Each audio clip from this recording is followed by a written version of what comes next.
What's up, everybody? This is Sean, owner of Rain or Shine Golf. And today we're going to talk about a pretty simple question that I get asked a lot when talking about what we do at Rain or Shine. And that is, what is a golf simulator?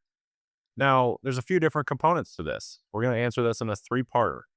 And as we're exploring this, I'm going to pop into our website and show you a few of our collection pages, as well as a bundle builder feature that we'll get started with right about now, just as a simple way to help explain what we're looking at with a golf simulator. So again, three-parter here. First off, you've got something to turn a golf shot into a simulated ball flight. In a lot of situations, you're hitting real golf balls. There are some applications where you could be using a swing stick or just hitting on a infrared laser where you're not actually hitting a golf ball. Today, we're going to focus on real clubs, real balls, in a real space where it's a truly immersive experience. Now, as you can see here, there's a few different components. We're going to focus first on the technology. So, in order to simulate a ball flight, hitting a real golf ball, you need a launch monitor. That's something that is used quite interchangeably, golf simulators and launch monitors. The way that we look at it and the way that most folks look at it in the industry is that a golf simulator is the sum of the parts. It's the package deal that has a launch monitor within it in order to read the ball flight. So we view the golf simulator as the package. The launch monitor is capturing a series of information from often ball flight, and that series of information of spin rates, speed, launch angle, those are the basics. There's certainly other aspects to a ball flight, but those are the basics. Then that information is sent to another technology component, which is the software. As you see in this case, this is projected onto a screen, and that software is running a projectile algorithm. So we have ball flight, we have a projectile algorithm, and we're talking about ball flight that's only about 8 feet long in some cases. So that software is then translating what would that 8 feet of ball flight have done for 150 yards, 200 yards, 250 yards, if you're lucky, 300 yards. Now, that is how the ball flight is actually captured. That's going to be phase one here. Phase two is what I like to call the hitting area, what you hit off of and into. Now, you're hitting real clubs, you're hitting real balls. You can't just fire this thing into your wall. We'll see some folks get a little friendly on the budget, and it's not often go well when it comes to the hitting area. But to each their own. You need a solid piece of turf to hit off of. This simulator here is using our swing turf golf mat, and the level of immersiveness is going to depend on the level of turf that you get, the level of screen that you get. As we jump into the next component here, which is what you're hitting into.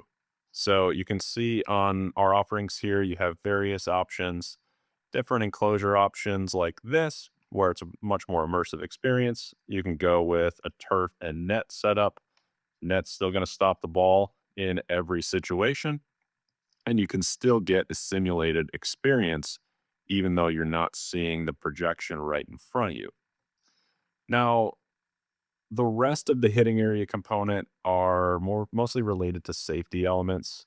In the case of our nets or our swing bay enclosure, we call this one the hosel protection, just in case you catch that pesky little curved edge on the club.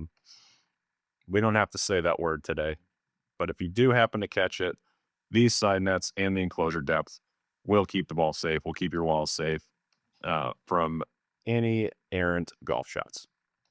Now, for this next component, as we get out of the hitting area of what you're hitting off of and into, this is phase three, and this is where the real fun begins. So I'm going to jump into our bundle builder here. Again, you have a launch monitor. We're going to go through a mock selection here. So let's say you're going with the Rapsoil launch monitor, and you jump into the enclosure. We'll select our swing bay enclosure, jump into hitting mat. We'll go with our swing turf golf mat. Now we're getting into really enhancing the experience from an immersiveness standpoint. So what we've covered in phase one and phase two here is the essentials. You can't simulate ball flight without the launch monitor technology. You can't do it safely without a solid piece of turf and a solid enclosure to hit into. Now, how do we make this immersive? How do we enhance the experience? So, in order to project that screen project onto that screen in front of you, you obviously need a projector. Now, what you're doing in this case is there is a phone, a tablet, a laptop, a gaming PC of sorts that is going to be running the software. And that takes an HDMI cable or in some cases an AirPlay wireless type of projection over to the projector to cast that view right in front of you. So really you're getting into audio and video components here. It doesn't have to be too complex or too it doesn't have to really top out your budget if you don't want to. But the various projector options are usually going to depend on the brightness level involved, whether it's 4K or just 1080p. You see various projector price points based on usually the brightness that it's capable of getting into. We don't have to get into the cost too much. That will be a video coming soon. So be sure to subscribe to our channel for the soon to come golf simulator cost video. Okay, so we got the projector covered. Next up is I mentioned the PC hardware. Depending on the software that's running, sometimes you can get away with just a laptop or even an iPad. In some cases, with the really advanced overhead launch monitors, you'll have to get into a pretty beefed up desktop in order to run the software. And from there, we talked about the enhancements to some of the immersiveness. And then at that point, we'll jump back here to our golf simulator product page. You're really just enhancing the experience from an immersiveness standpoint from here. So we'll see folks that put in some spotlighting up above. If you want to turn down the lights and really have that projection pop, you can throw the spotlight up above and only have that cast the light on the ball itself. That way you're able to capture the ball flight in a accurate way while still maintaining the darkness of the room itself. Some folks will throw a TV on the wall and either mirror the projection or throw a different screen. So you have your driving range view here. You could also have a data screen over on this TV. That's something we commonly see. Lots of different things you can do to enhance the space. Some other options would be sound systems to enhance the audio video components of your experience. We've seen acoustic solutions where you bring in some soundproofing aspects to the simulator. And yeah, I would say another real common one would just be the general aesthetics of the room. This is oftentimes a pretty extensive investment for folks, oftentimes right in their home, and you want it to look good. There's, a lot of different ways you can go there. We're not going to get into how to decorate your room. We are going to release a video in the coming months on some must-have add-ons to your golf simulator room. So again, be sure to like and subscribe to our channel to see that as soon as it comes out. But just to rein us in here and wrap this thing up, so I quit rambling at you. There's three main parts to a golf simulator.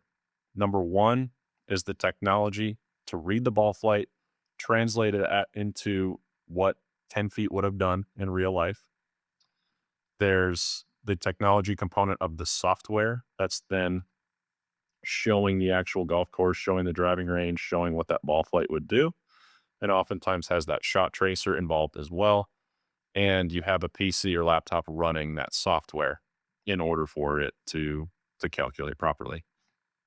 Number two is what you're hitting off of and into turf, screen, netting, overall surround safety netting, ceiling netting, anything to keep the space safe and receive a projection from a projector should you add that. And then phase three is really just taking the immersiveness up a notch with your room. Number one and number two is the essential. Number three is really leveling up that space. So hope this helps.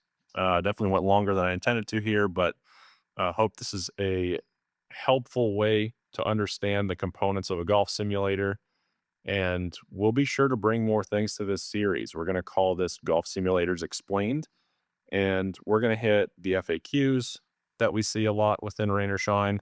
We're going to hit what a golf simulator's cost, what should you add onto it, really just all the nuts and bolts of how golf simulators work, why they can be good for your game, how you can use them to get the most out of your game, and just hit on the general understanding of golf simulators as a whole. We love this stuff. Be sure to like and subscribe to get more. And yeah, we'll see you next time.